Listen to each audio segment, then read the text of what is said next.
This program is presented by the Fromm Institute for Lifelong Learning at the University of San Francisco. The Fromm Institute, keeping up with the times, no matter when.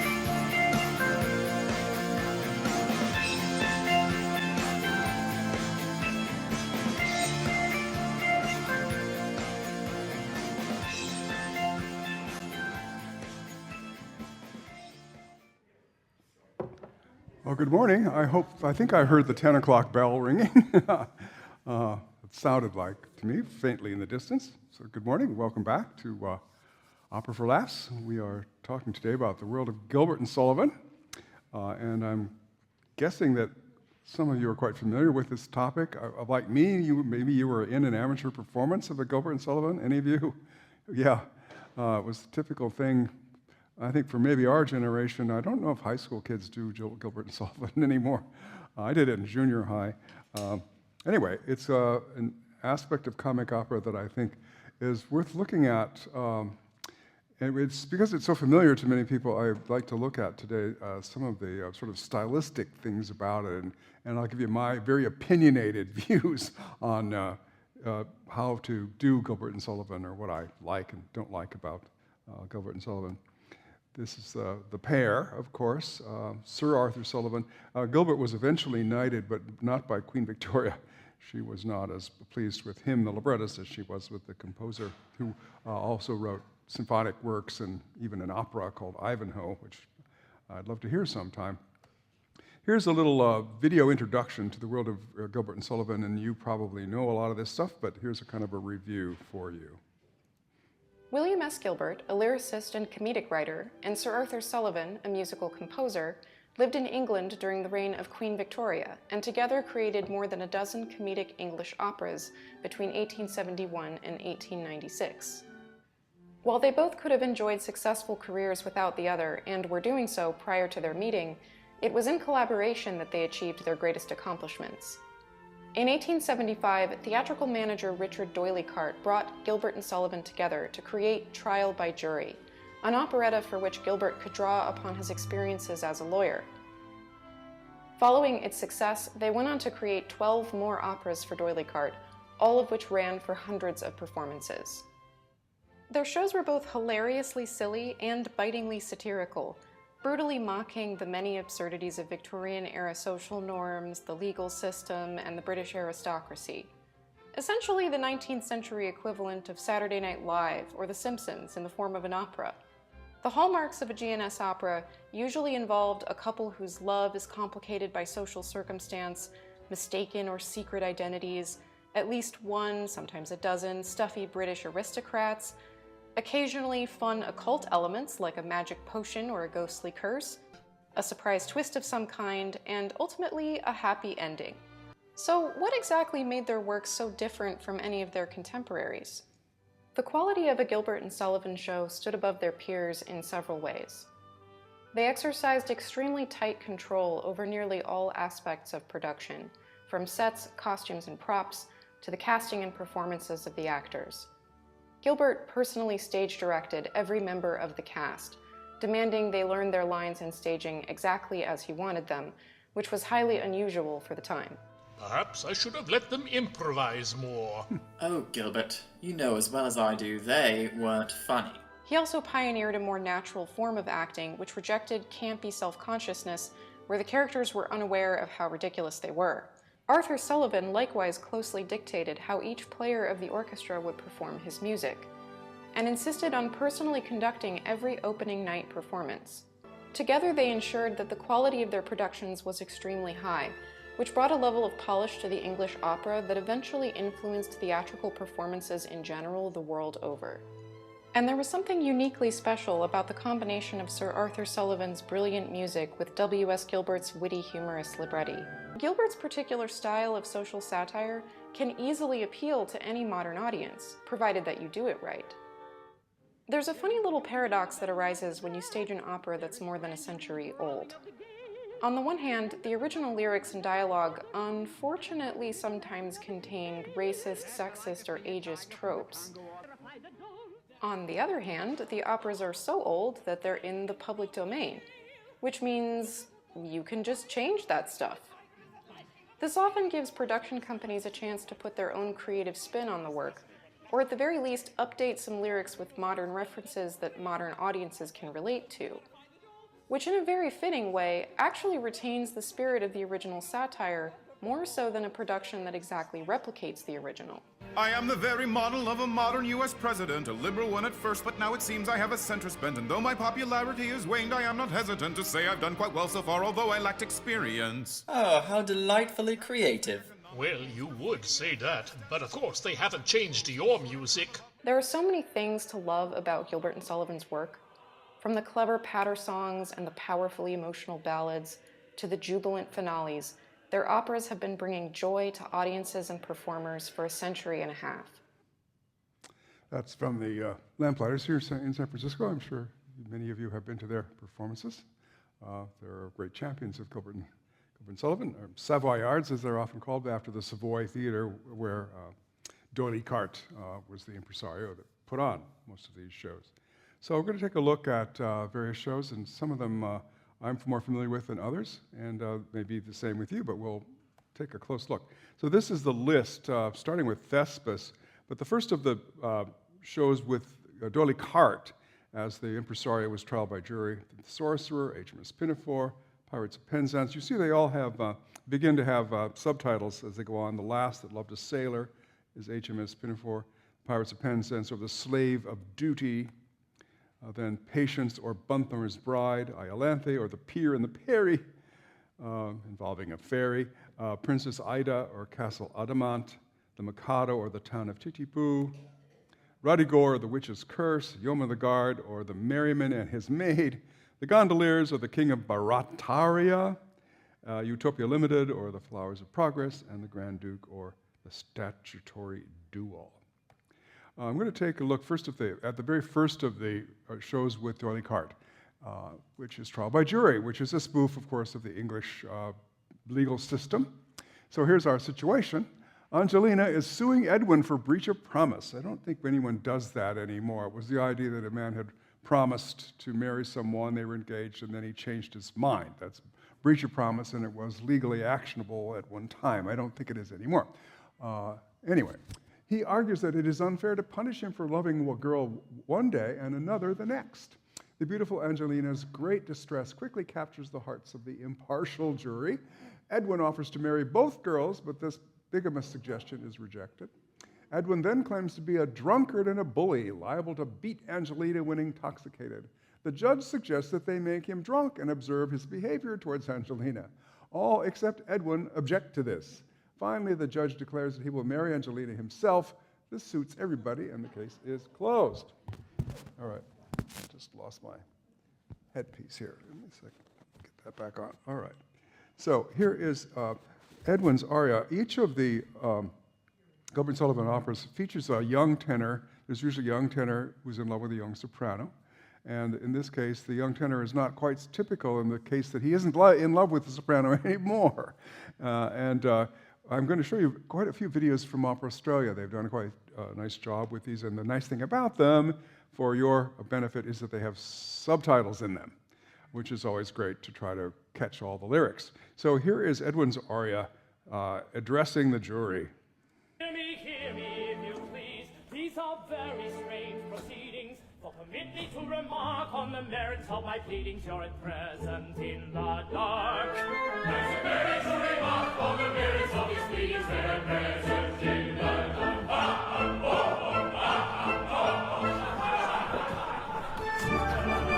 Now, before I proceed, I just want to point out this is an extremely common characteristic in Gilbert and Sullivan, is that the soloist is echoed by the chorus. Sometimes kind of nonsensically. They only say part of what the person has sung, but it's just a typical trait that the chorus participates just by repeating a few words that the singer has sung. Here we go into Edwin's aria. It's in a jaunty sort of 6/8 rhythm, and it's got 2 verses. Here's the first verse.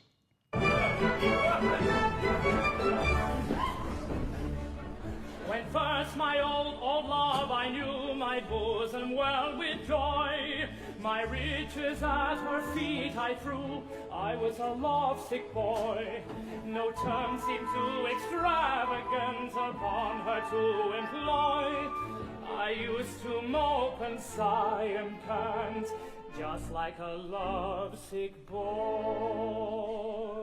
Tick-a-tank, tick-a-tank, tick-a-tank, tick-a-tank, tick-a-tank, tick-a-tank, tick-a-tank. I used to mope and sigh and pant, just like a lovesick boy.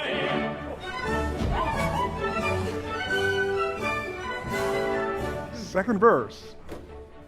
That joy incessant pulls the sense, and love unchanged will cloy. And she became a bore intense unto her lovesick boy. With fitful glimmer burnt my flame, and I grew cold and coy. At last one morning I became another's lovesick boy. Tick-a-tank, tick-a-tank, tick-a-tank, tick-a-tank, tick-a-tank, tick-a-tank, tick-a-tank, tick-a-tank. At last one morning I became another's lovesick boy.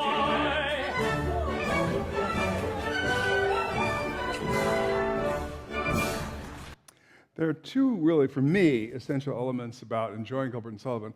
One, and that's essential, is it's got to be well sung. There are some roles where you can get by with you might think of a Broadway voice or even a lesser sort of character voice. But certainly in the parts of the ingenues, the young lovers, it's got to be beautiful singing, or what's the point? The other, I've pointed out the interaction with the chorus, which is really an essential thing. And the other thing is we're going to see as we go along is how do you keep the staging under wraps? The tendency to get super silly is very strong, and it's a good director who finds a way to bring across the humor without making it over the top. Here is the judge's aria.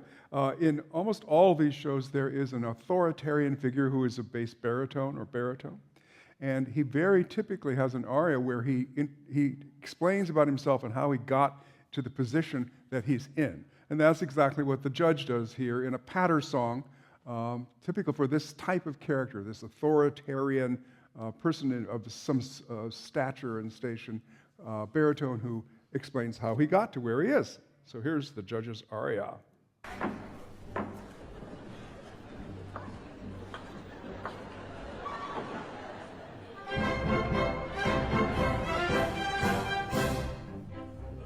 When I, good friends, was called to the bar, had an appetite fresh and hearty, but I was, as many young barristers are, an impecunious party. I just won a tailcoat of a beautiful blue, a brief which I bought off a booby, a couple of shirts and a collar or two, and a ring that looked like a ruby.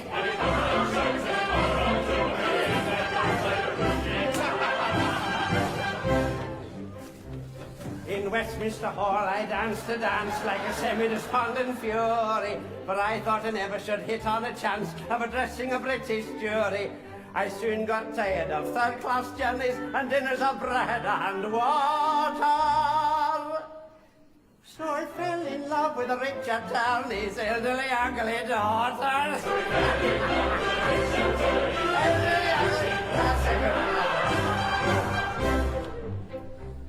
The Richard Turney, he jumped with joy and replied to me fond professions. You shall reap the reward if you pluck my boy at the Bailey in Middlesex sessions. You'll soon get used to her looks, said he, and a very nice girl you will find her. She may very well pass for 43 in the dust with the lights behind her. In the dust with the lights behind her. The Richard Turney was good as his word, the briefs came trooping gaily, and every day my voice was heard at the sessions of ancient Bailey. All thieves who could my fees afford relied on my orations, and many a burglar I've restored to his friends and his relations.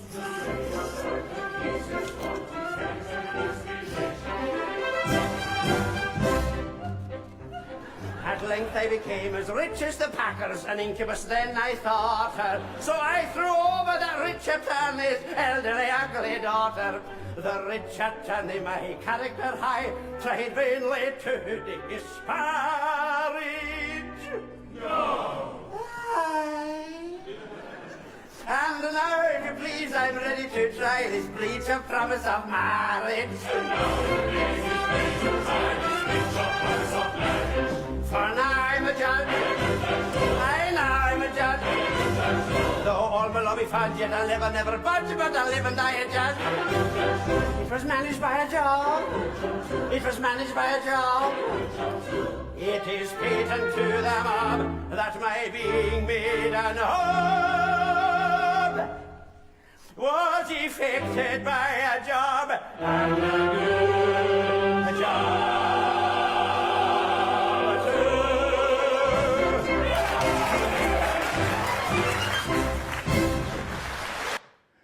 You might be saying, gee, this is kind of fun. Why haven't I seen this piece? It's only about an hour long, so it isn't quite enough for a whole evening. It needs to be paired with something. So that may be one reason why it isn't done as often as it might be. But we're seeing this very first of the D'Oyly Carte operas, the formation of a kind of a formula here. The young lovers, the patter song guy, the chorus echoing what anyone else is saying, and so forth. What we're missing in this is the elderly mezzo, or middle-aged mezzo, but we'll get to her. Here is the conclusion of Trial by Jury, as we see we get to the happy ending. The question, gentlemen, is one of liquor.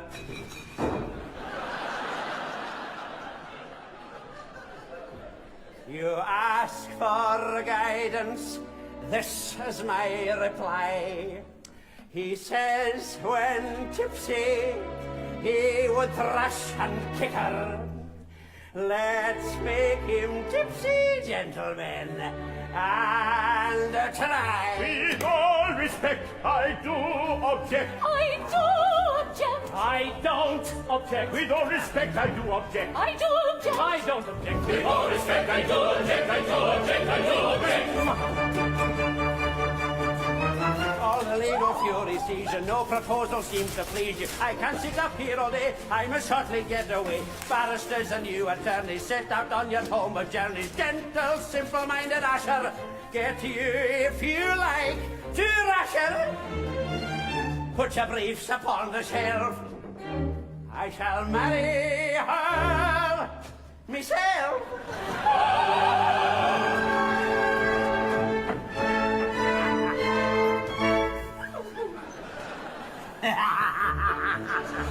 Oh, joy unbounded with wealth surrounded, the name is sounded of grief and woe.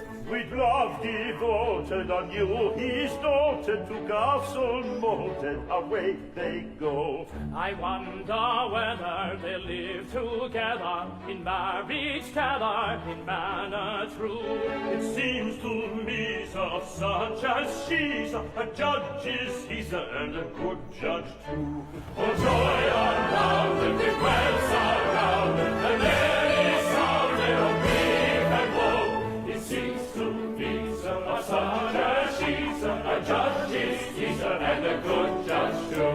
Oh, joy unbounded with wealth surrounded, and there is sounded of grief and woe. It seems to be so such as she's a judge is he's and a good judge too. Yes, I am a judge. And a good judge too. I am a judge. And a good judge too. Though homeward as you trudge, you declare my law is funny as a beauty, I'm a judge. And a good judge too. Though defendant is a snob. And a great snob too. Though defendant is a snob. And a great snob too. Though defendant is a snob, we reward him for his fall. So he settled with a job and a good job.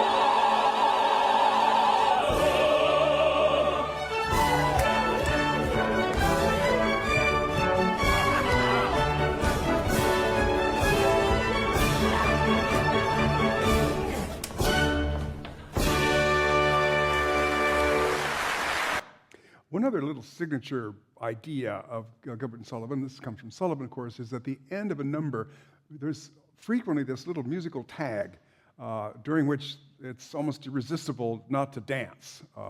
And so that's exactly what happens here. Just a little bit of a little afterthought from the orchestra, giving the singers on stage a chance to move around. So that's Trial by Jury, the first of these collaborations with the impresario D'Oyly Carte. And the even more successful one is The Pirates of Penzance. We'll spend quite a bit of time on this because it's a lot of stuff to look at. This Trial by Jury, of course, satirized the system, the whole entire jury's impartial, our judges impartial, and so forth. In The Pirates of Penzance, we have a lot of different things at play. One of them is this sense of duty and how far do you go in adhering to your sense of duty in the face of common sense that tells you otherwise. All right, so mistakenly apprenticed to a pirate instead of a pilot, that is to say, someone who guides a ship, by his nursemaid Ruth at the age of 8, the handsome Frederick is now 21, so his apprenticeship is over, and though quite fond of the group of joyous and fun-loving pirates, chooses to abandon his profession and lead a blameless life henceforth, dedicate himself instead to their eradication. Shortly after leaving them, he encounters a gaggle of beautiful maidens. He has never seen young women before, one of whom is Mabel. She steals his heart. Her father is eccentric Major General. The whole group has a run-in with the pirates themselves before escaping on the false premise that the Major General is an orphan, a fact that these tender-hearted pirates simply cannot help but to take into account, given the fact that the majority of them are orphans themselves and know what it's like. Just as Frederick is ready to lead a band of lily-livered policemen to take out the pirate king and his men, a secret is uncovered that will change his fate forever, but naturally it all comes right in the end. We'll get to the secret in a minute. Here is the situation where in Ruth, who is the elderly mezzo, as I said there, this is the Victorian era, and so there's always a character that one might associate with Queen Victoria, a woman of a certain age, mezzo, who is not the main love interest. She is the one who had apprenticed poor Frederick mistakenly to a pirate instead of a pilot, and here she is explaining all that. Frederick's apprenticeship is over, and he's getting ready to leave the pirates, and then Ruth explains how this situation all came about. Yes, Frederick. From today, you rank as a full-blown member of our band! Yay! My friends, I thank you all from my heart for your kind wishes. Would that I could repay them as they deserve. What do you mean? Today I am out of my indentures. Today, I leave you forever. This is quite unaccountable. Keener hand at scuttling a Cunarder or cutting out a P&O never shipped a handspike. Yes, I did my best for you. And why? Because it was my duty under my indentures. And I am the slave of duty. As a child, I was regularly apprenticed to your band. It was through an error. An error? No matter. The mistake was ours, not yours. And I was in honor bound by it. What error? Well, I dare not say, for it would reflect upon my well-loved Ruth. Nay, dear master, my mind has long been gnawed by the cankering tooth of mystery. Better have it out at once.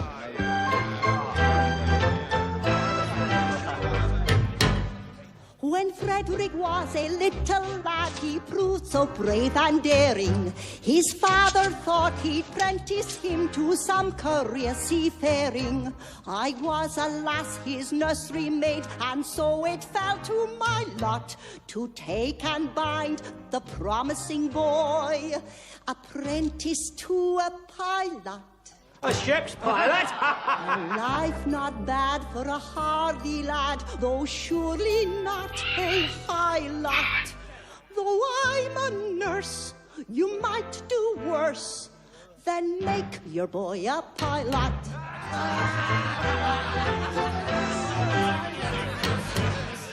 I was a stupid nursery maid on breakers, always steering, and I did not catch the word aright through being hard of hearing, mistaking my instructions, which within my brain did gyrate. I took and bound this promising boy, apprentice to a pirate. A sad mistake it was to make and doom him to this vile lot. I bound him to a pirate, you, instead of to a pilot. All right, Angela Lansbury there, not known for operatic singing, but she does pretty well in this role. One of the little gags is that until he meets Mabel, Ruth is the only woman Frederick has ever seen, and so she has assured him that she is beautiful, but when he meets Mabel, he finds out there are relative factors involved there. All right. A key element of many Gilbert and Sullivan, particularly the Sullivan part, especially the musical part, is a sort of a rollicking 6/8 rhythm. That's 6 eighth notes to a bar divided into 3 plus 3, 1, 2, 3, 4, 5, 6, yum, da, dum, da, dee, da, dum. And that idea goes way back. Here is, when we were talking about Rossini a few weeks ago, we talked about this piece from The Touchstone, which takes place in a spa, and it has this typical 6/8 bouncy rhythm.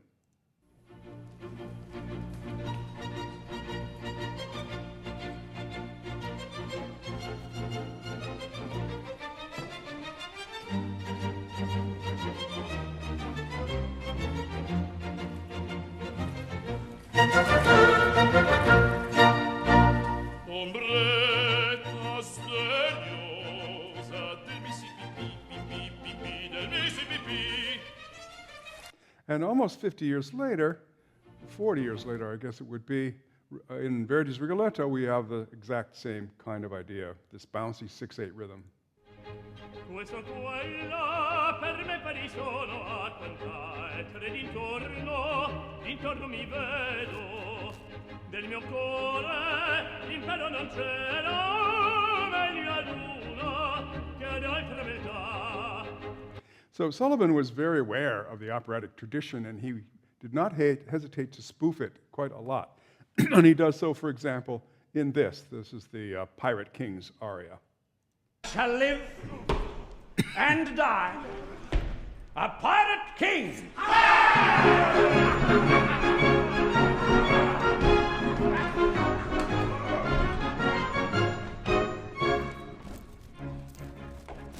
Oh, better far to live and die under the brave black flag I fly than play a sanctimonious part with a pirate head and a pirate heart. Away to the cheating world go you, where pirates all are well to do. But I'll be true to the song I sing, and live and die a pirate king. For Here comes that rhythm again. I am a pirate king.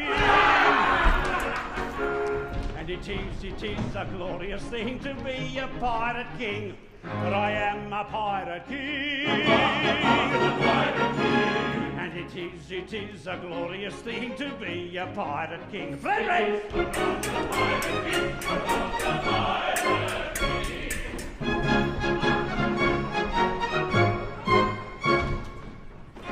Second verse. When I sally forth to seek my prey, I help myself in a royal way. I sink a few more ships, it's true, than a well-bred monarch ought to do. But many a king on a first-class throne, if he wants to call his crown his own, must manage somehow to get through more dirty work than ever I do. For I am a pirate king. And it is a glorious thing to be a pirate king, for I am a pirate king. And it is a glorious thing to be a pirate king. It is hurrah for the pirate king, hurrah for the pirate king.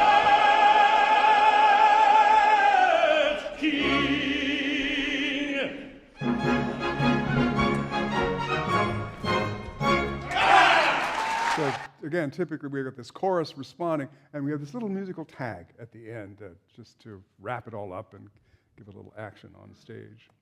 All right, so many of the satirical characters in Gilbert and Sullivan are modeled on real people, and the Major General Stanley in The Pirates of Penzance is modeled, most people think, on a very well-known, very successful military man named Field Marshal Lord Wolseley. So the patter song that this character has, explaining how he got to be who he is, explaining about all the things he knows, is more or less based on this character. And it's said that Wolseley rather liked it. He thought it was a fun sort of spoof of himself. In the text that comes up, I just put in this note here, Sataji means rode a horse. It's not something that we would understand in modern day English. This is a patter song, and there are very many ways of doing it. Gilbert, in his libretto, mentioned that at certain points, the singer should appear to struggle to get the rhyme, and sometimes singers will do this. Like, I can't really think of what the rhyme's going to be until the last second. In this particular one, he doesn't. But anyway, this has got subtitles in it, which is very helpful because it's a very fast patter song. So here is the modern Major General. This is one version. I'm going to give you several.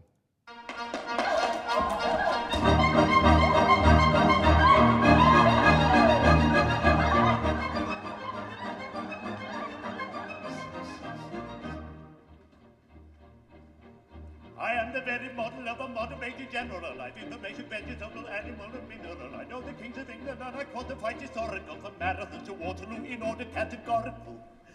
I'm very well acquainted with matters mathematical. I understand equations both the simple and quadratical. About my noble theorem, I'm teeming with a lot of news, with many cheerful facts about the square of the hypotenuse.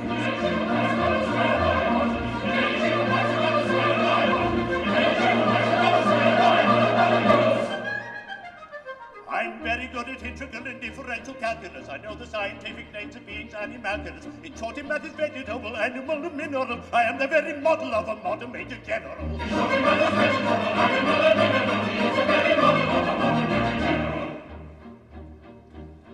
I know a mythic history, King Arthur's answer paradox. I answer hard acrostics, I've a pretty taste for paradox. I put in elegiacs, all the crimes of hearing gabalance. In conics, I can draw peculiarities, parabolas.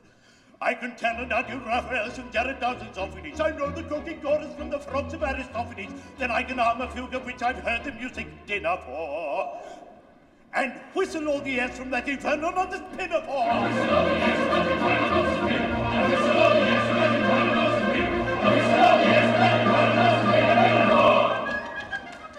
Then I can write a washing bill in Babylonic uniform and tell you every detail of character to this uniform. In short, in matters vegetable, animal, and mineral, I am the very model of a modern Major General.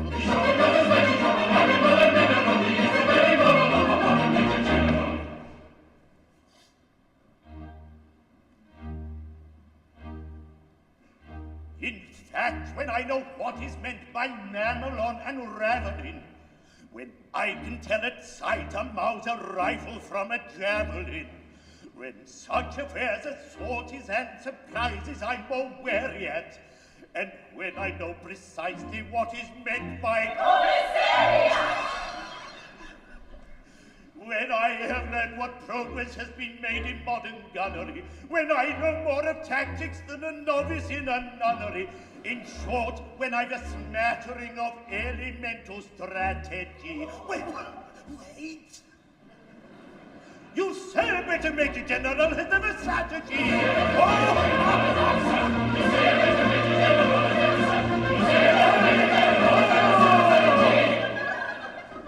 For my military knowledge, though I'm plucky and adventuring, has only been down to the beginning of the century. But still it matters vegetable, animal, and mineral. I am the very model of a modern major general.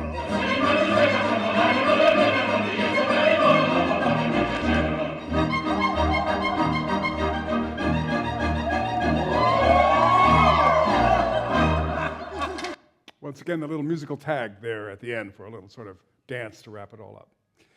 So that was very fast, and as you see, it's full of allusions that kind of go over our head now, many years later. And so the temptation, very logically, is to change the words to things that make a little more sense in the modern era. Here is another version of this.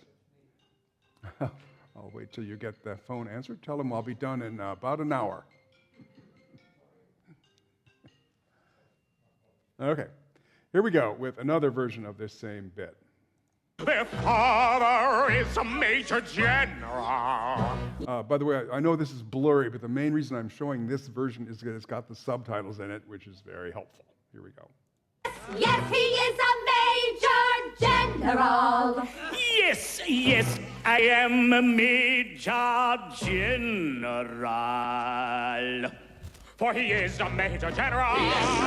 Major general. And it is a glorious thing to be a major general. It is hurrah for the major general, hurrah for the major general. It's the same as the Pirate King tune. Did you notice he's singing the same tune as the Pirate King, which the Pirate King objects to?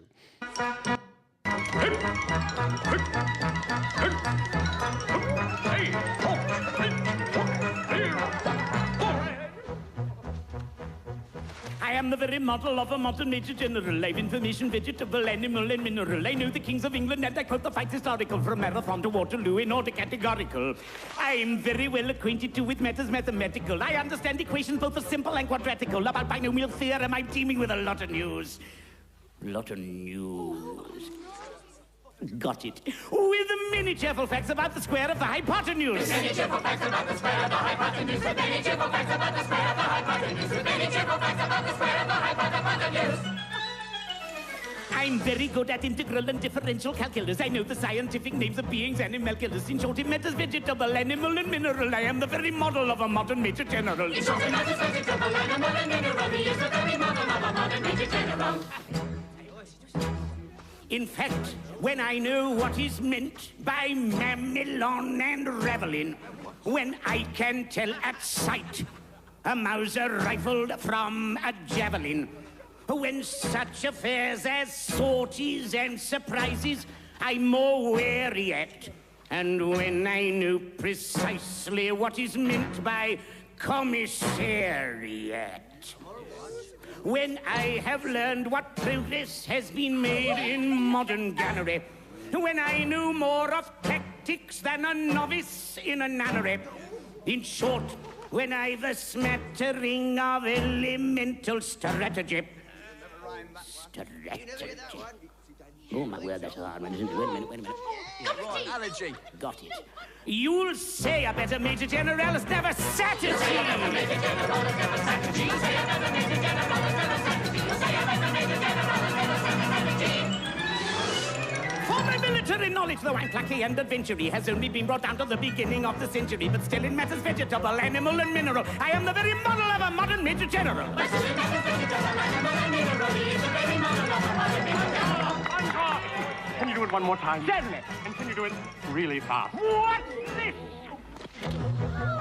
In fact, when I know what is meant by mammal on a reveling, when I can tell a side of the rifle from a javelin, when such affairs, sorties, and surprises, I'm aware at, and when I know precisely what it meant by commissariat. Oh, when I have long more progress to be made in modern gunnery, when I know more of tactics than a novice in a nunnery, and sure, when I have a smattering of elemental strategy, you'll say a better major general has never rode a horse!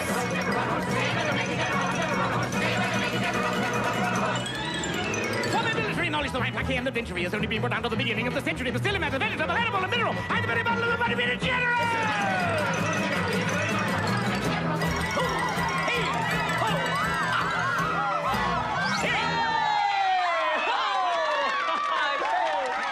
Enough. I might sing another. So I'll show you various clips from this film from 1983 with Linda Ronstadt as Mabel, Kevin Kline as the Pirate King, and so forth. Directed by Wilfred Leach, and he's over the top in a lot of cases, as with just what we saw here. But sometimes it's pretty funny. All right, so we'll get to a discussion of the weather now, which is sort of Gilbert and Sullivan, particularly Gilbert, poking fun at how conversation often devolves to the weather when nobody can think of anything else safe to talk about. So Frederick is courting Mabel here, and her friends are pretending not to notice, and in order to do that, they talk about the weather. So we have the voices of the two lovers sailing over the top of these girls, chattering about meteorology. How beautifully blue the sky, the glass is rising very high. Take a flight, I hope it may and yet it rain, but yesterday, tomorrow we take more again. I hear the country once a drinking people say, I know not why that we shall have a warm delight. Tomorrow we take more again. I hear the country once a drinking people say, I know not why that we shall have a warm delight. Tomorrow we take more again. I hear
I once did a whole lecture on weather scenes in opera, where not only are we witnessing the weather, but people are discussing weather. My favorite actually is in the first act of Tchaikovsky's The Queen of Spades, where the chorus is supposed to be in St. Petersburg. They come out and talk about how wonderful it's a spring day finally after a long winter. All right, we have the satirizing the police in this opera, as they're too timid really to go off and fight the pirates. They really have to be coerced into doing it. So here we have the scene where this happens, again from this film from 1983, when the foeman bears a steel. So the police are making a brave show of getting ready to go off and fight the pirates. But as Mabel and her friends point out, they're not actually going. Here is when the foeman bears his steel.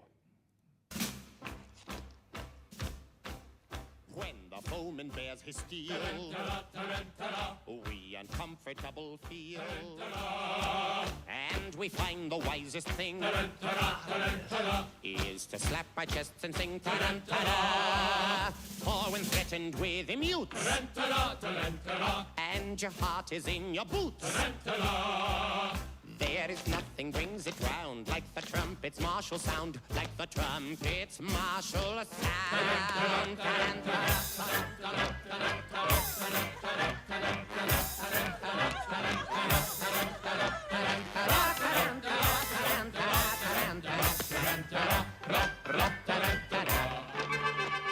Go, ye heroes, go to glory, though ye die in combat glory. He shall live in song and story, go to immortality, go to death and go to slaughter. Die at every corner's daughter, with the tears your grave shall water. Go ye heroes, go and die! Go ye heroes, go and die! Go ye heroes, go and die! Though to us it's evident. These attentions are well meant. Such expressions don't appear. Calculated meant to cheer. Who are going to meet their fate in a highly nervous state.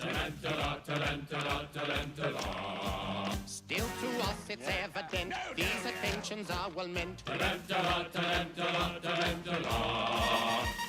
Go and do your best endeavor, and before our links we sever, we will say farewell forever. Go to glory and the grave. Go to glory and the grave. For your foes are fierce and ruthless, false, unmerciful, and truthless, young and tender, old and toothless, all in vain their mercy crave.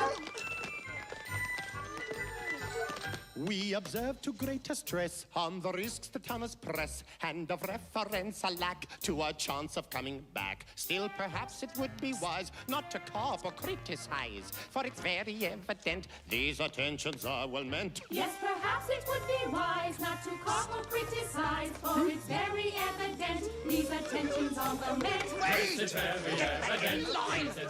Get back! Back! Evident, yes, well meant. Evident, yes, well meant.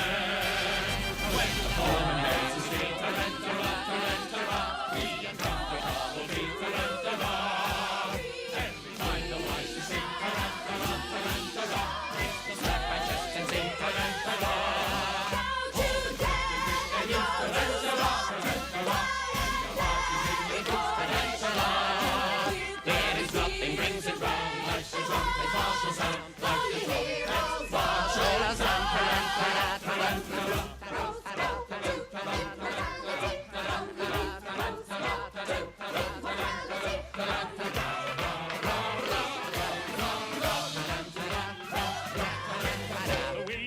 Yes, we go. These pirates slave, then do not stay. Then why this delay? All right, we go. Yes, forward on the bow. Yes, forward on the bow. They're still here. We go, yes, forward on the bow. Yes, forward on the bow. Mabel, they're still here. We go, we go, we go, we go, we go, we really go. Yes, but you don't go. We go, yes, forward on the bow. Damn it, they don't go. We go, we go, we go, we go, we go, we go, we go, we go, we go, we go, we go,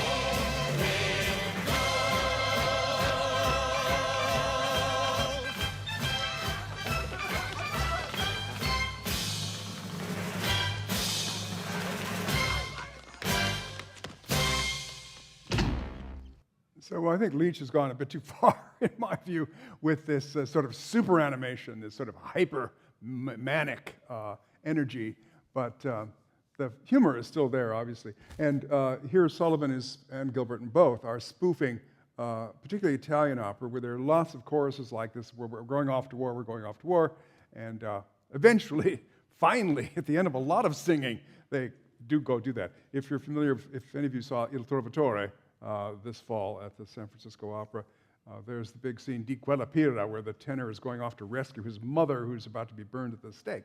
But he still takes quite a while to sing about the fact that he's going to go do this before he actually does. So that's what's being spoofed here, among other things.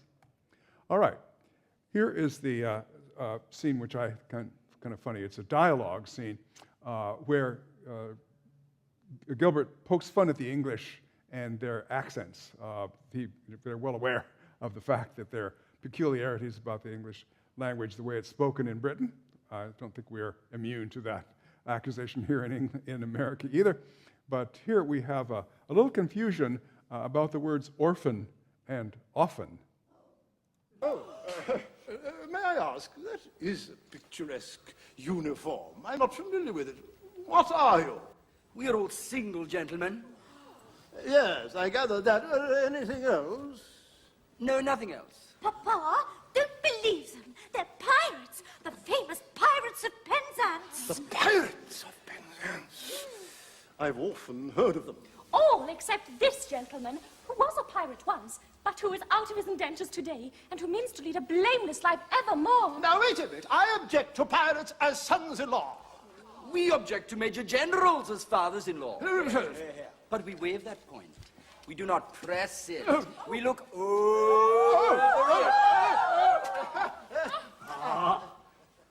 An idea. And do you mean to say that you would deliberately rob me of these, the sole remaining props of my old age, and leave me to go through the remainder of my life unfriended, unprotected, and alone? Well, yes, that's the idea. Tell me, have you ever known what it is to be an orphan?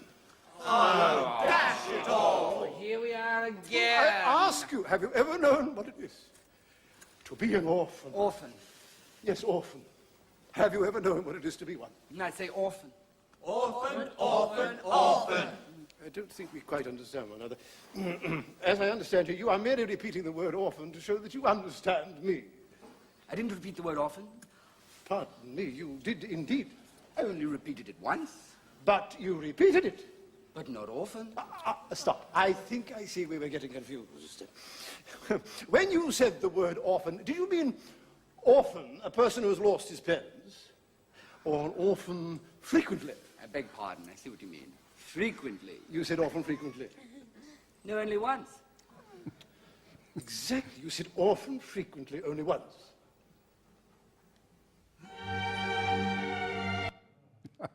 So, a little humor at the expense of the British language.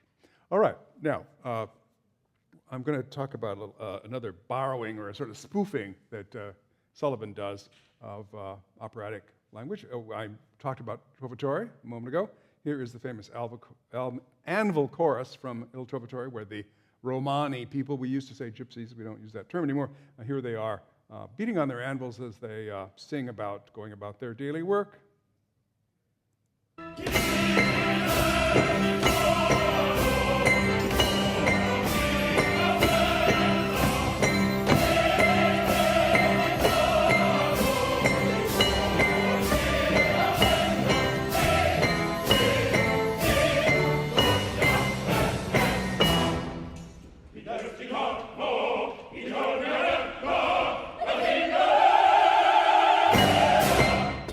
Now, some people might remark that really sounds a lot like "Hail, hail, the gang's all here." Let's listen to it once again.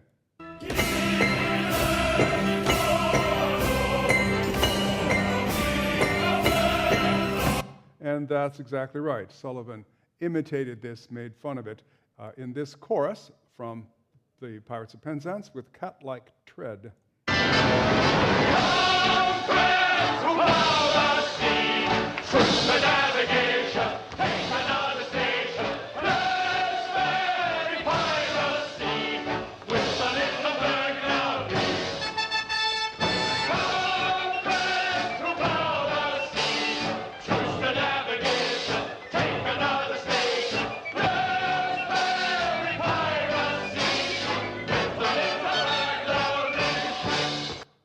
Okay, so it was actually an English woman, rather an American woman, I can't think of her name off now. She used offhand right now, but she used a pen name as a man, but she wrote new words to this tune, Come Friends Who Plow the Sea, called Hail, Hail, the Gang's All Here. So that is all done in imitation of Verdi and Il Trovatore and the Anvil Chorus. All right, here is another little, we're going to finish up with Trovatore, with Penzance, I think, before we take our break. So here is another sort of example of how I think Wilfrid Leach goes a bit too far in his, let me see if I have this, yeah. Yes.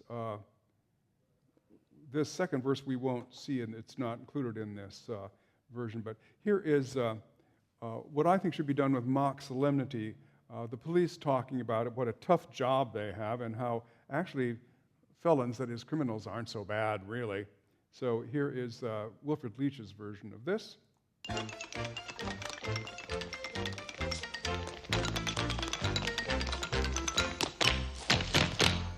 When a felon's not engaged in his employment, or maturing his felonious little plans, his capacity for innocent enjoyment, is just as great as any honest man's. Our feelings we with difficulty smother, when constabulary duties to be done. I'll take one consideration with another. A policeman's lot is not a happy one.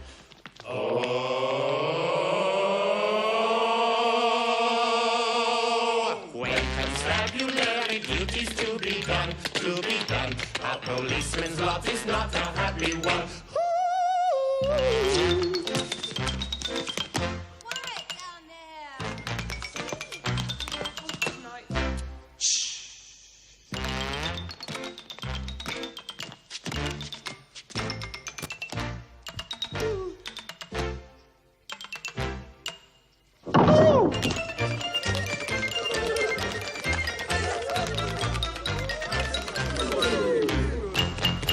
So for me, that's just wrong-headed. This is funny when it is done with mock solemnity like this.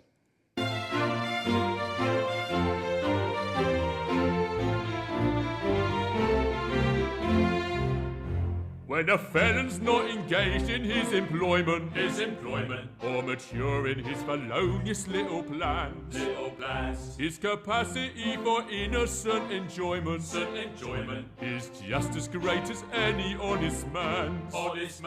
Our feelings we with difficulty smother, when constabulary duties to be done. I'll take one consideration with another. A policeman's lot is not a nappy one. When constabulary duties to be done. A policeman's lot is not a nappy one.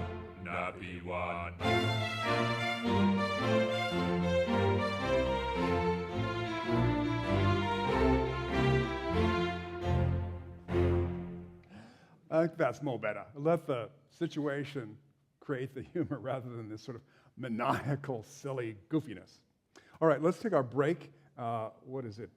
Looks like 3 minutes till. So, well, we'll come back at 5 after. You'll get a few extra minutes here. I'll see you at 5 after, and we'll continue with Gilbert and Sullivan. Okay, let's move on to HMS Pinafore. I was in this in junior high. There used to be, as we were just chatting in the break, lots of groups, community groups that would do Gilbert and Sullivan. And when I was at Stanford in grad school years ago, there was a Gilbert and Sullivan group there too. Maybe not as common as they used to be. The whole bit about HMS Pinafore is really exploring class consciousness, as we were chatting someone with in the break. Gilbert and Sullivan famously weren't necessarily very friendly with one another, hugely successful professionally. Gilbert was more or less from a working class background, although he had success as a military officer. Sullivan was more upper crust, and there was that friction there. And so Gilbert really deep dives into the whole issue of class consciousness in HMS Pinafore. We have a common sailor who's in love with the captain's daughter, who's much above his station, and the captain's daughter is engaged to the, what is he called, the Lord High Admiral or whatever he is, and he is the captain of the Queen's Navy, and he's much higher still. Anyway, here's a bit of a little documentary about Pinafore. HMS Pinafore premiered in 1878 and told the story of a lowly British sailor in love with his captain's daughter, who was well above his station and betrothed to the pompous and hilariously unqualified First Lord of the Admiralty. Pinafore, their fourth joint work, was an international sensation. Its first run lasted 571 performances, nearly unmatched at the time, and was so wildly popular that unauthorized copycat productions popped up all over the United Kingdom and the United States. And did we ever get paid for those? Of course not. To this day, more than 140 years after its opening, HMS Pinafore is still one of Gilbert and Sullivan's most widely performed operas, and it has been referenced or pastiched by other art forms countless times, along with their other two greatest successes, The Pirates of Penzance from 1879 and The Mikado from 1885. Okay, so let's deep into HMS Pinafore. This is Opera Australia commercial video that you could actually buy if you want it. It's quite well done. Here is the Captain's Aria, which gives us a little bit of satire about the Navy and how sailors are addressed by their superior officers. I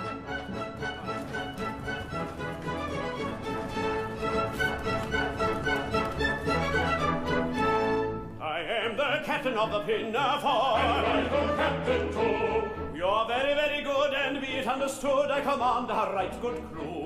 We're very, very good, and be it understood, he commands a right good crew. The related to appear, I could hand, reef and steer, or ship a salvage. I'm never known to quail at the fury of a gale. And I'm never, never sick at sea. What's never? No, never. What's never? Well, hardly ever. Hardly ever sick at sea.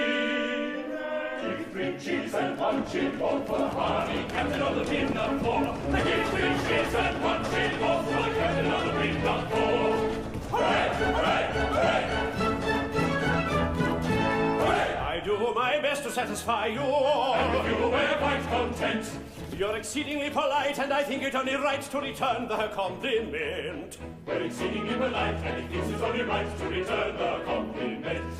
Bad language or abuse I never, never use, whatever the emergency. Though bother it I may occasionally say, I never use a big, big D. What's never? No, never. What's never? Well, hardly ever. Yes, there's a big, big D.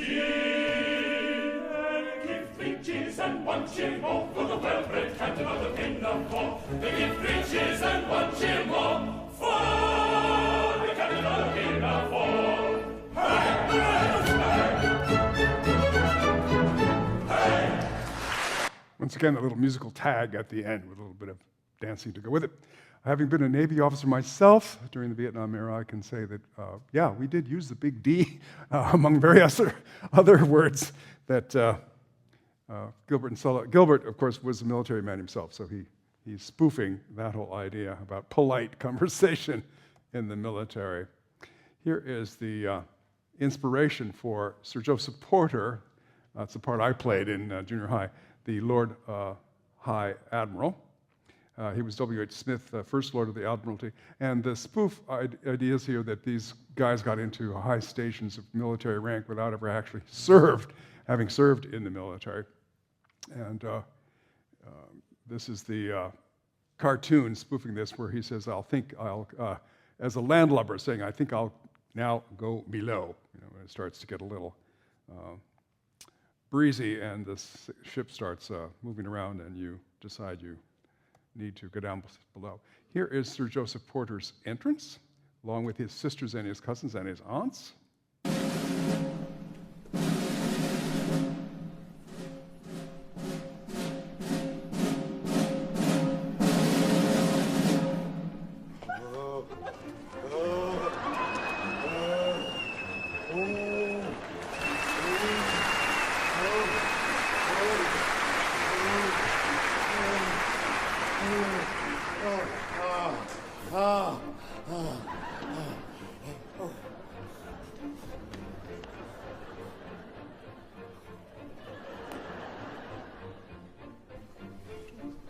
The monarch of the sea, the ruler of the Queen's Navy, whose praise Great Britain loudly chants. And we are his sisters and his cousins and his aunts. And we are his sisters and his cousins and his aunts. His sisters and his cousins and his aunts.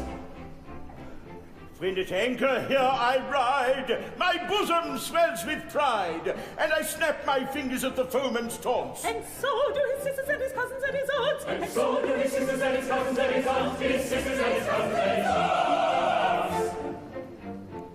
But when the breezes blow, I generally go below and seek the seclusion that a cabin grants. And so do his sisters and his cousins and his aunts, and so do his sisters and his cousins and his aunts, and so do his sisters and his cousins and his aunts. His sisters and his cousins, who he reckons up by dozens and his aunts.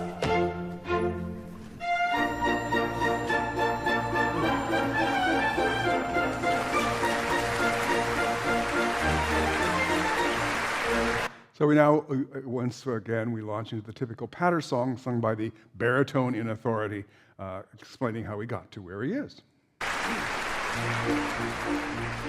When I was a lad, I served a term as office boy to an attorney's firm. I cleaned the windows and I swept the floor, and I polished up the handle of the big front door.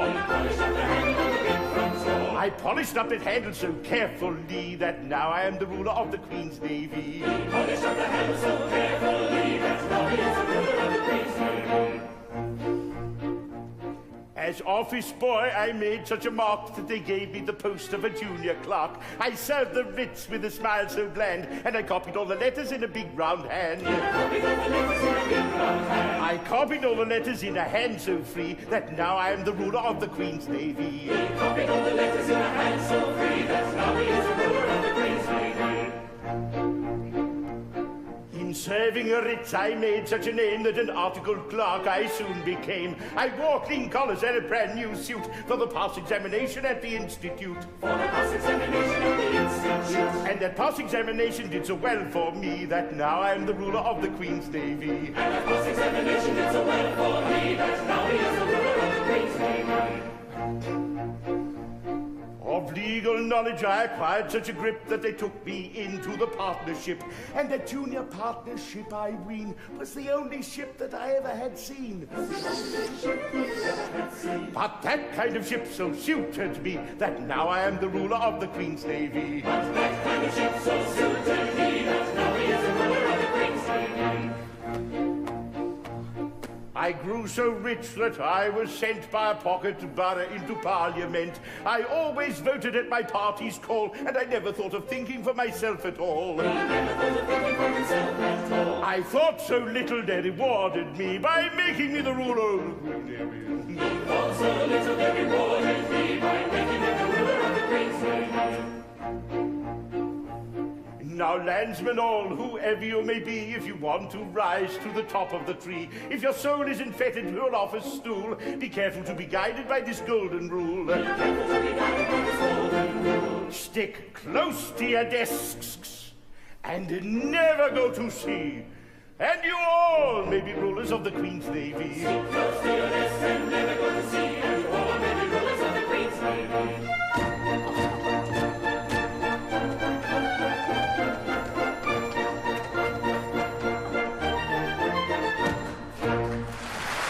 All right. So I don't want you to get the idea that all Gilbert and Sullivan is this sort of lively, boisterous, rambunctious kind of singing. There's quite a lot of lovely lyricism as well. Here is our tenor, Ralph Rackstraw, the humble tenor. He's in love with the captain's daughter, who is far above his station. He knows it's a hopeless romance. But here is his aria about that. I love and love, alas, above my station. He loves and loves, alas, above his station. Yes, yes, alas, is much above his station.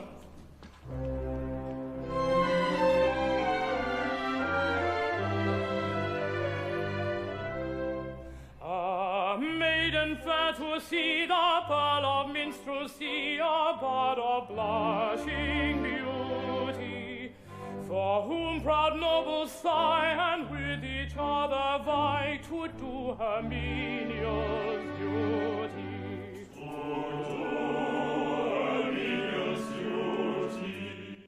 I'm going to switch to another version, which I think is better sung, but it's the same aria. A suitor lowly born, with hopeless passion torn, and poor beyond denying, has dared for her to pine, at whose exalted shrine a world of wealth is sighing.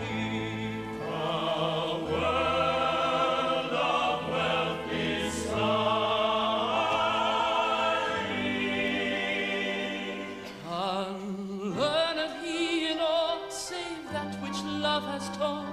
for love had been his tutor. Oh, pity, pity me, our captain's daughter she, and I, that lowly suitor. Oh, pity, pity me, our captain's daughter she, and I, that lowly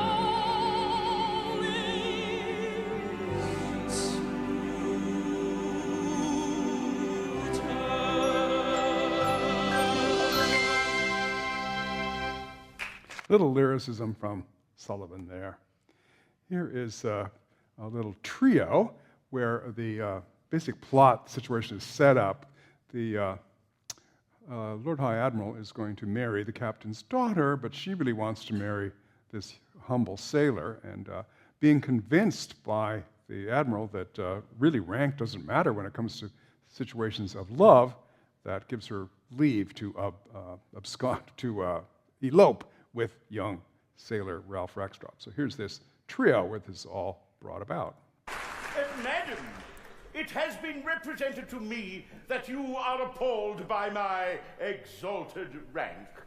I desire to convey to you officially my assurance that if your hesitation is attributable to that circumstance, it is uncalled for.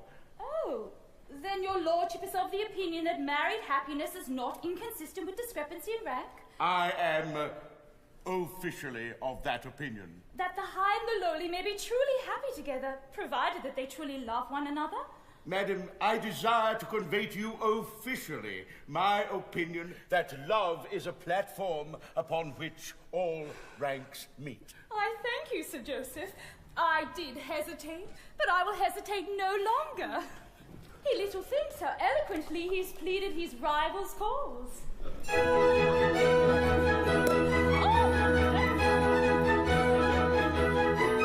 Never mind the why and wherefore, love can level ranks, and therefore, though his lordship's station's mighty, though stupendous be his brain, though her tastes are mean and flighty, and her fortune poor and plain, ring the merry bells on board ship, rend the air with warbling wild, for the union of my lordship with a humble captain's child, for a humble captain's daughter, For a gallant captain's daughter, and a lord who rules the water, and a tower pulse of water.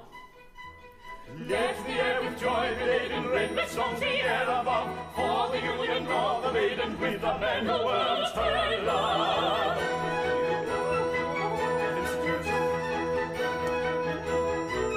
Never mind the why and wherefore, love can level ranks, and therefore, though your nautical relation in my sense would scarcely pass, though you occupy a station in the lower middle class, ring the merry bells on board ship, rend the air with warbling wild, for the union of my lordship with a humble captain's child, For a humble captain's daughter, For a gallant captain's daughter, and a lord who rules the water, and a tower pulse of water. let the air with joy be laden, ring with songs the air above, for the union of the maiden with a man who earns her love.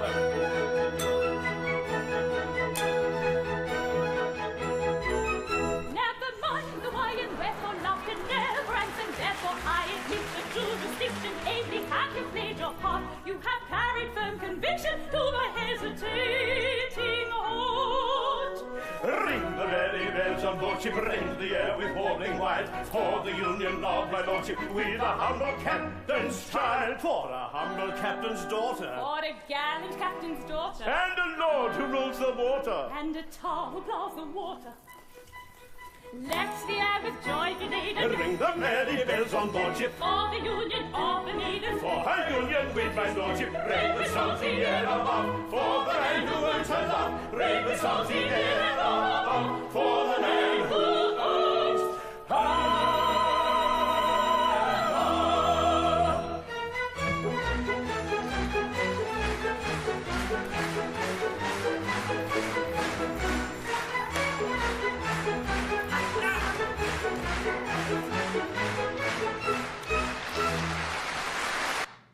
The British called a sailor a tar because they used tar to seal the cracks in the hull of the ship.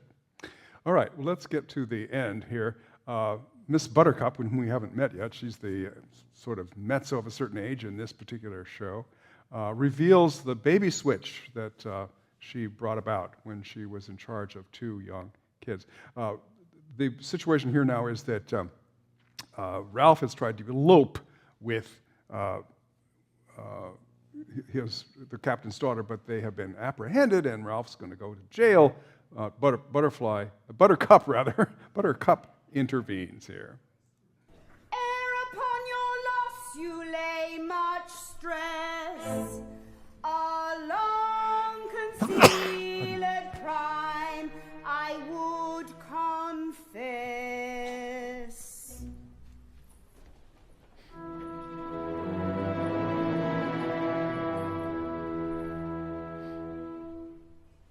Many years ago, when I was young and charming, as some of you may know, I practiced baby farming. Now this is most alarming. When she was young and charming, she practiced baby farming. How many years ago? 2 tender babes I nursed. One was of low condition, the other upper class, a regular patrician. Now this is the position. One was of low condition, the other a patrician.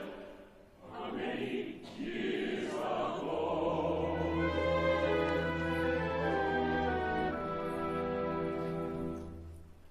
Oh, bitter is my cup. However could I do it? I mixed those children up, and not a creature knew it. However could you do it? Someday no doubt you'll do it, although no creature knew it. So many years ago. In time each little waif forsook his foster mother. The well-born babe was Rafe. Your captain was the other. They left their foster mother. The one was Rafe, our brother. Our captain was the other. How many years ago?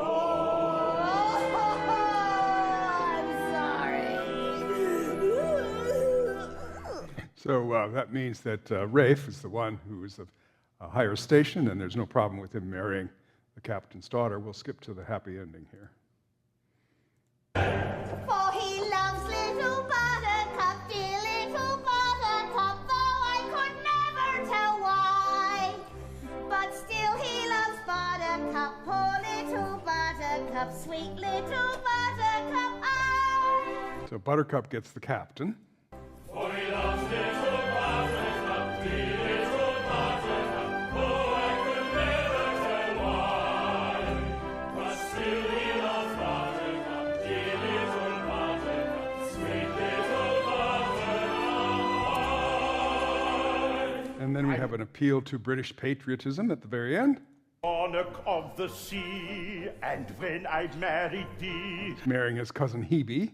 I'll be true to the devotion that my love implants. Then goodbye to your sisters and your cousins and your aunts, especially your cousins whom you reckon up by dozens. Then goodbye to your sisters and your cousins and your aunts, Especially your cousins whom you reckon up by dozens and your aunts. For he is an Englishman, for he lives and has sailing, and his brave little is brave, and he is an Englishman.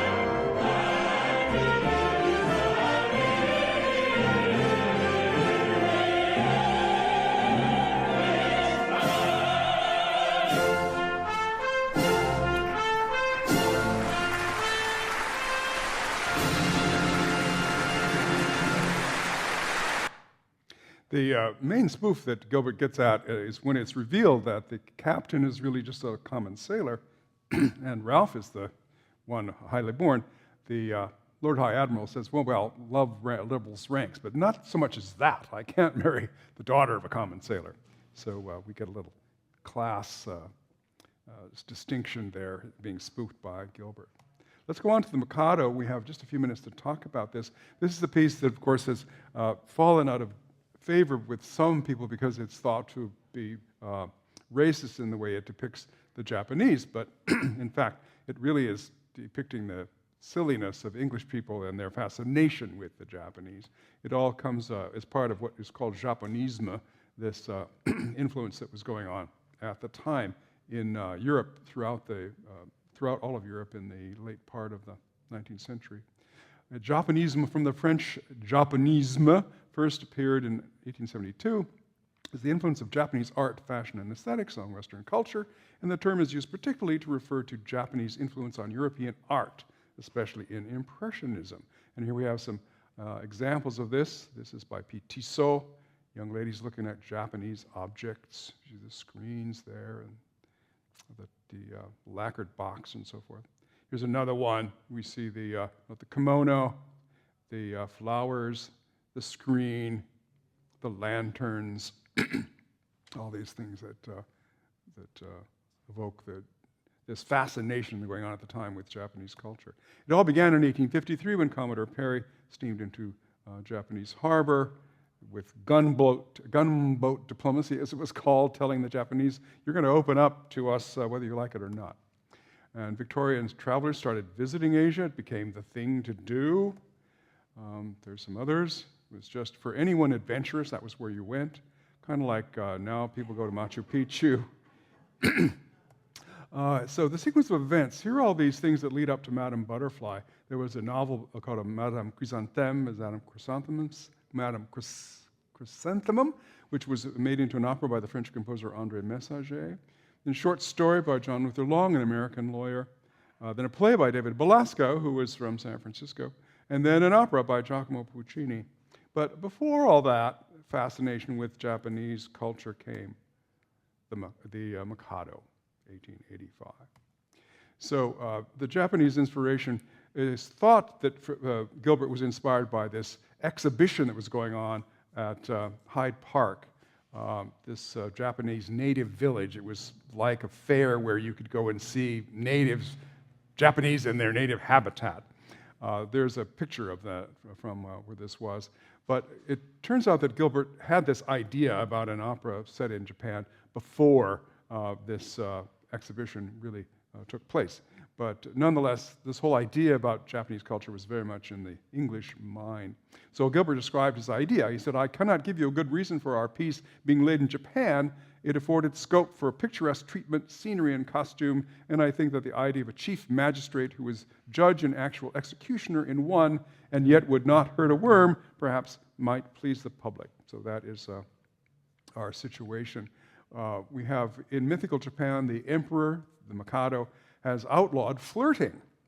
Koko, a cheap tailor who had been scheduled for execution for flirting, has instead been appointed Lord High Executioner in the hopes of halting executions, but all the town officials except the haughty nobleman Pooh-Bah proved too proud to serve under an ex-tailor, and they resigned, and Pooh-Bah now holds all their posts. So he's the grand Pooh-Bah of everything.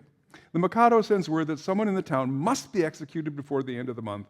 Needing a victim, Koko lights upon Nanki-Poo, a strolling minstrel who loves the beautiful Yum Yum, but Yum Yum is also loved by Koko, the executioner.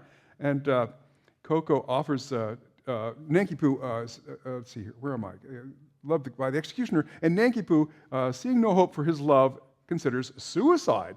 Koko offers to solve both their problems by executing Nanki-Poo, and an agreement is reached whereby Koko will allow Nanki-Poo to marry Yum Yum for 1 month, at the end of which Nanki-Poo will be executed in time for the arrival of the Mikado. But what Koko doesn't know is that Nanki-Poo is the son of the Mikado and has run away to avoid a betrothal to the old harridan named Kadisha. That's that female mezzo of a certain age. The arrival of the Mikado brings all the threads of the tale together. Here is a little bit of the beginning of this opera from the Stratford Festival. And you can see this spoofing of not so much the Japanese, but the English fascination with the Japanese. If you want to know who we are gentlemen of Japan. On many a buzz and jar, on many a screen and fan, we figured in lively paintings.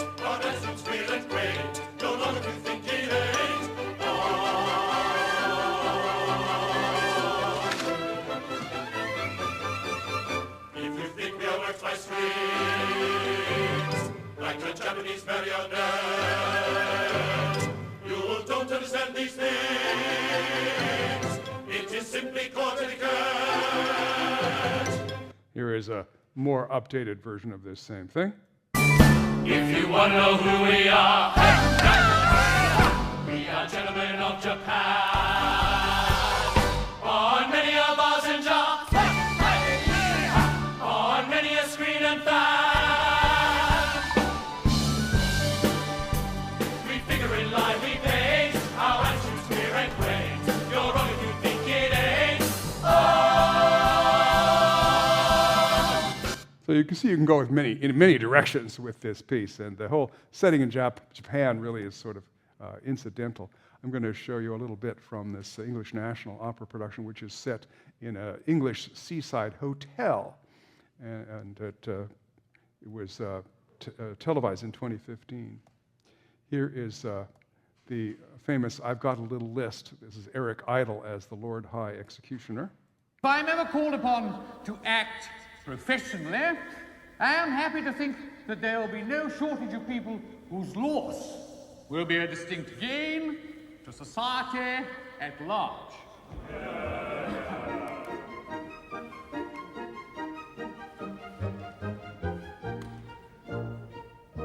It's very common to totally change the words in this to things that make more sense nowadays about people who wouldn't be missed on the little list of people we wouldn't mind missing. As someday it may happen that a victim must be found, I've got a little list. I've got a little list of society offenders who might well be underground and who never would be missed. They never would be missed. There's weightlifters and bodybuilders, people of that sort. Bank robbers who retire to Spain the minute they get caught. Bishops who don't believe in God, chief constables who do. All people who host chat shows and the guess what's on them too. And customs men who fumbling through your underwear insist. I don't think they'd be missed. I'm sure they'd not be missed. He's got them on the list. He's got them on the list. And they're none of them be missed. They're none of them be missed. Here is another version of this, which I don't think is quite as funny because it's so slowed down and so deliberate, but it is very much updated. Testing. One. If I should ever be called upon to act professionally, I'm happy to think that there will be no difficulty in finding plenty of people whose loss will be a distinct gain to society at large. Thank you.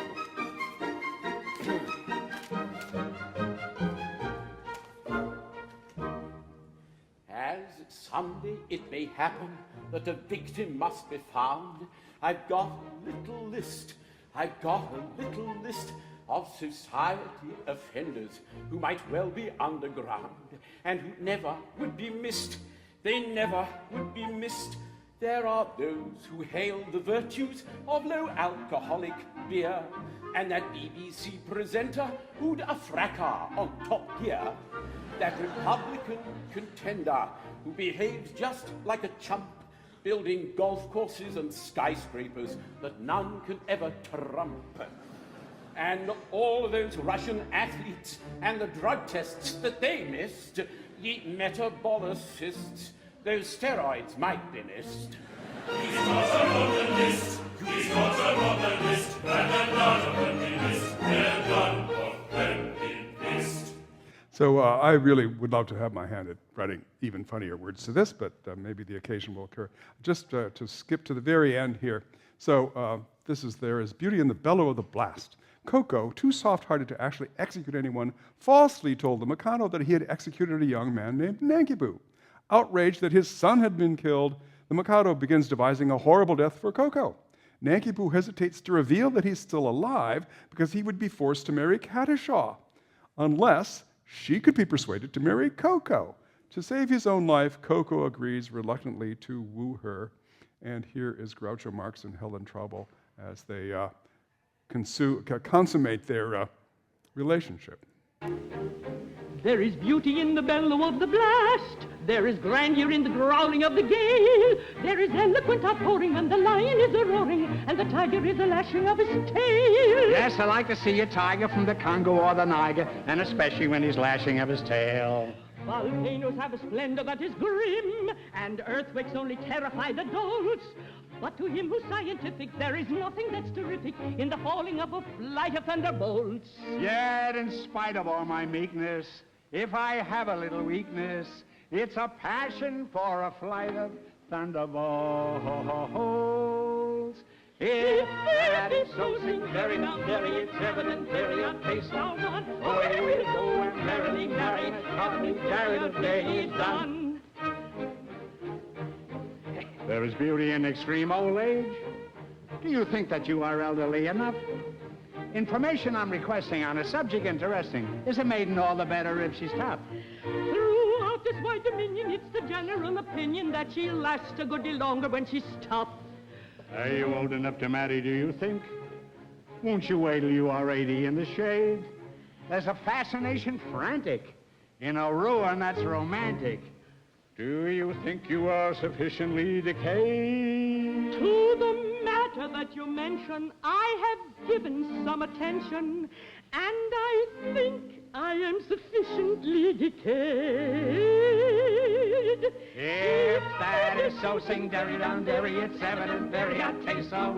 Away we'll go and merrily marry, tardily tarry till day is done.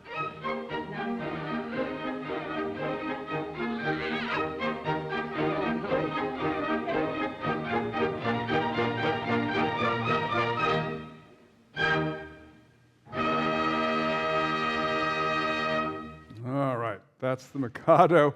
Next week, we will talk about humor in the 19th, 20th centuries and beyond, or something like that. So I'll see you then. Thanks so much.